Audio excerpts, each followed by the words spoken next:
aqui 16 de dezembro. Estamos aqui para terça-feira e hoje eu percebi que ontem eu falei já o que eu ia dizer hoje. Já dei uma adiantada, mas é sempre mais cada dia traz detalhes diferentes, informações diferentes. Continuando aquele discurso de Josué se preocupando com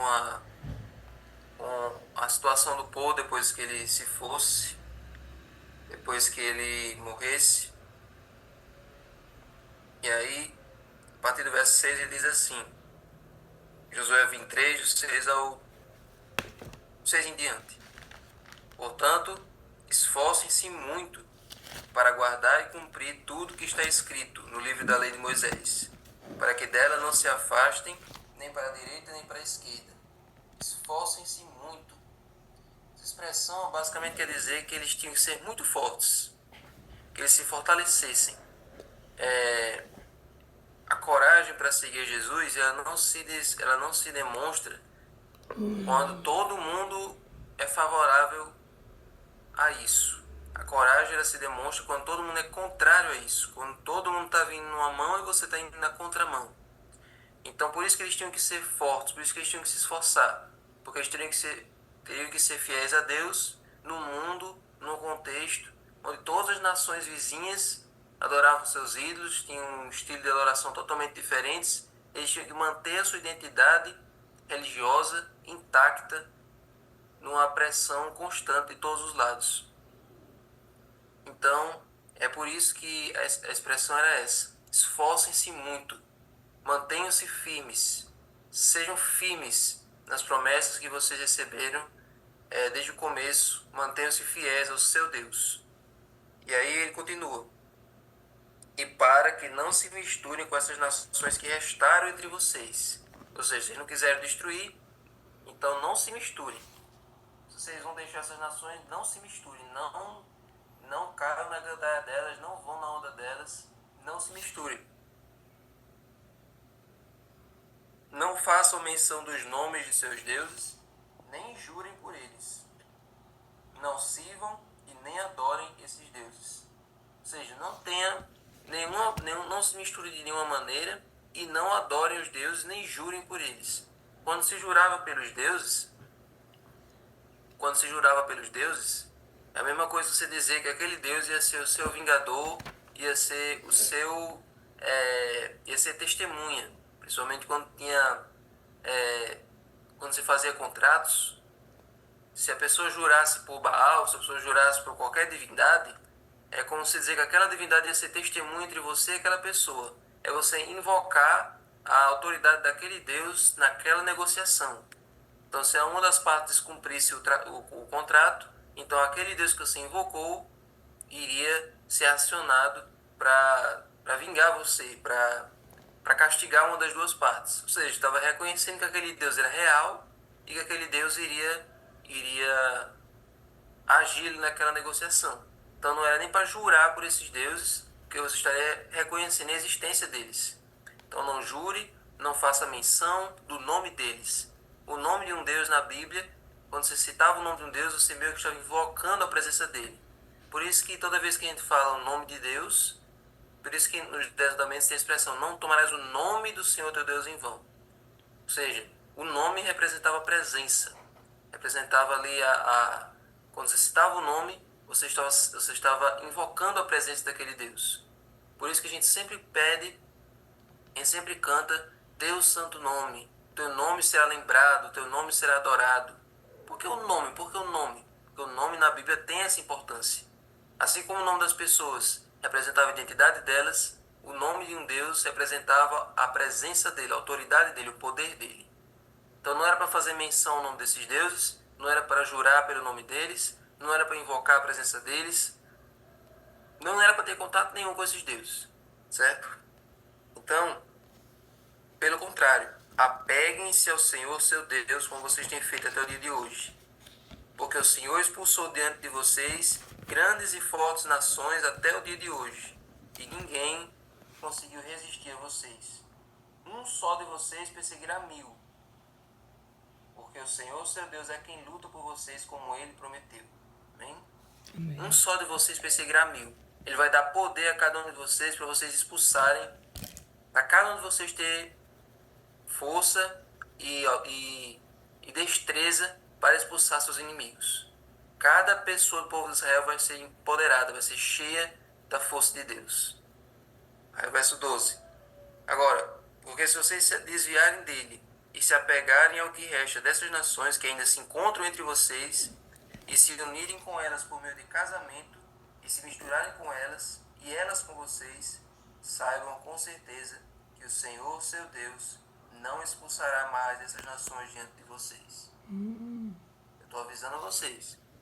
Se houver mistura, se houver casamento, se houver união entre o povo de Israel e qualquer outra nação, se vocês se juntarem com as pessoas de outro país, eu não vou mais mexer um palito para expulsar.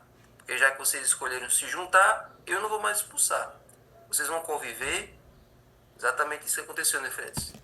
Vocês vão conviver com esses povos que vocês escolheram se misturar e eu não vou mais me importar, eu não vou mais expulsar nenhuma dessas nações. Vocês vão conviver e vão viver junto. Vocês escolheram eles. Aí, pelo contrário, elas serão um laço e uma rede para vocês, e açoite nas costas e espinhos nos olhos, até que vocês desapareçam dessa boa terra que o Senhor, seu Deus, lhes deu. Olha aí. Eu vou deixar. Se vocês escolherem se juntar, eu vou deixar. Só que eu vou logo avisando. Essa união com os cananeus, essa união com eles, vai servir de laço para vocês. Como é que funciona o laço? A pessoa joga o laço e aí a princípio ela não percebe. E só quando a vítima é presa que aparecem os espinhos. Ela joga o laço e depois, tchum, a vítima fica presa. E depois disso é que começa a tortura, começa os espinhos, começa os aguilhões. Então, Deus está avisando isso, que aquilo ia ser uma cilada para eles. A princípio ia parecer uma união prazerosa, ia parecer uma coisa vantajosa, né? Você ser amigo dos seus inimigos, você criar aqueles laços com os cananeus, mas depois eles iam pagar caro. Então, como o Nefretes falou, foi exatamente isso que aconteceu. Quando Josué morreu, aí não teve mais quem vigiasse, não teve mais quem liderasse de verdade. Então o povo agora ficou desenfreado a fazer o que eles queriam. E aí se juntaram com os cananeus e esses cananeus escravizaram eles no período dos juízes. Mas, gente, tudo isso, todas essas orientações, Deus queria que o povo mantivesse sua identidade como povo de Israel. A junção com os outros povos, a união com os outros povos, ia acabar por minar essa unidade que o povo tinha. Ia acabar por destruir a adoração que eles tinham a Deus. Então, tudo isso aqui foi necessário para que o povo entendesse que não era para ter união, não era para ter nenhum tipo de associação com aqueles outros povos. E todas essas orientações aqui, vocês já devem estar fazendo uma relação com a vida cristã, né? Com a nossa realidade como igreja. Na nossa realidade como igreja, nós também experimentamos isso com aquela ordem de 2 Coríntios 6,14. Não vos ponhais em julgo desigual com os incrédulos. Então aí é a questão dos relacionamentos, dos casamentos, né? Às vezes, pela paixão, ali pela afinidade, algumas pessoas se unem em casamento, namoro com as pessoas de fora, com aquela desculpa de que através daquele relacionamento você vai trazer aquela pessoa para Deus. Vai ser aquele namoro evangelístico, aquele relacionamento em que eu vou evangelizar, aquela pessoa vem. Aí é muito raro isso acontecer. Eu conheço alguns casos, a gente conhece que alguns casos de pessoas que, enquanto estavam namorando e dando estudo bíblico, e aí depois a pessoa se batizou e deu tudo certo. Então na igreja até hoje, graças a Deus. Mas 90% dos casos isso não dá certo. Por quê? Porque através dessa união, através dessas uniões, desses relacionamentos, A tendência é que a pessoa que não é da fé, a pessoa que é de fora, né? Ela vá pouco a pouco induzindo você. É mais fácil ela induzir você a sair da fé do que você chamar ela do mundo para a igreja. O imã é mais forte do lado de fora, infelizmente. A pessoa vai começar a fazer chantagem, a pessoa vai começar a fazer ali alguma começar a mexer com o seu emocional. Você quer ir para a igreja toda animada, a pessoa inventa que está doente, a pessoa diz que está com dor de cabeça, que é para você ficar em casa, para pessoa não, para vocês dois não irem. E assim a cada culto você vai faltando para ficar com aquela pessoa, porque você ama ela. Assim você vai perdendo a sua ligação com a igreja, perdendo a sua ligação com a fé, até o ponto de você ficar igual a ela. E aí você deixa de ir para a igreja por causa dela. Aí ela inventa uma viagem, ela inventa uma festa de aniversário. Tudo isso eu estou dizendo e tudo isso que eu estou falando são casos reais.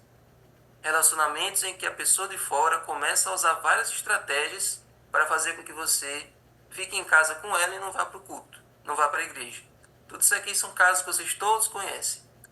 Então não caia nessa cilada. Relacionamentos com as pessoas de fora acabam por tirar você da igreja no final das contas. Então, não vos ponhais em julgo desigual com os incrédulos.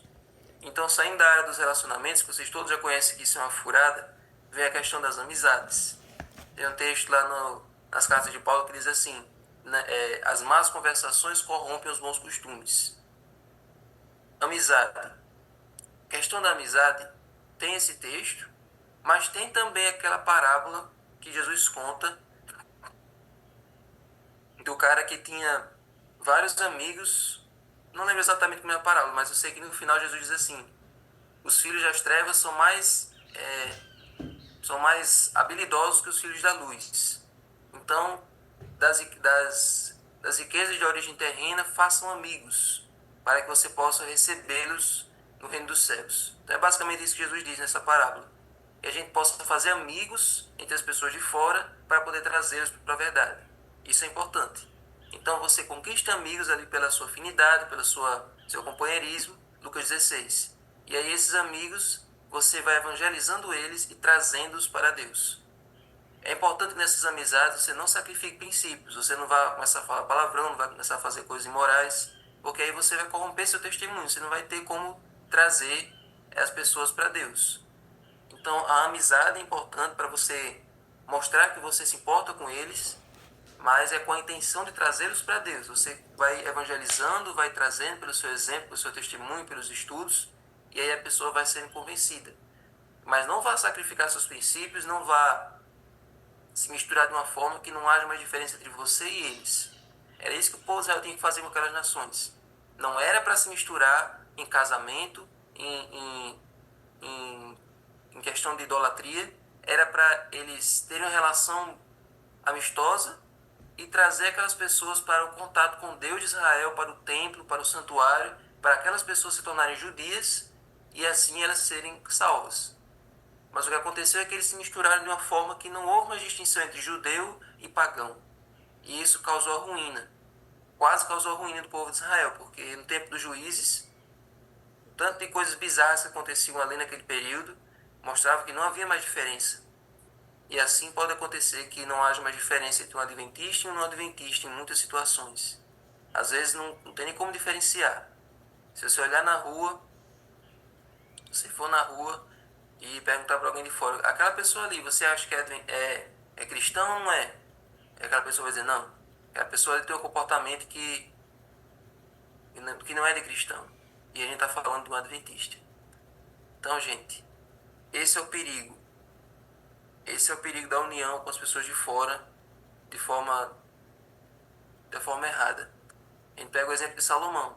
Salomão ele casou com mais de 700 mulheres e 300 concubinas para evitar fazer guerra, para evitar ter conflitos com os outros povos. Ele foi se casando com todo mundo dos outros povos para evitar ter conflitos, mas no final da vida dele, aquelas mulheres foram a ruína dele.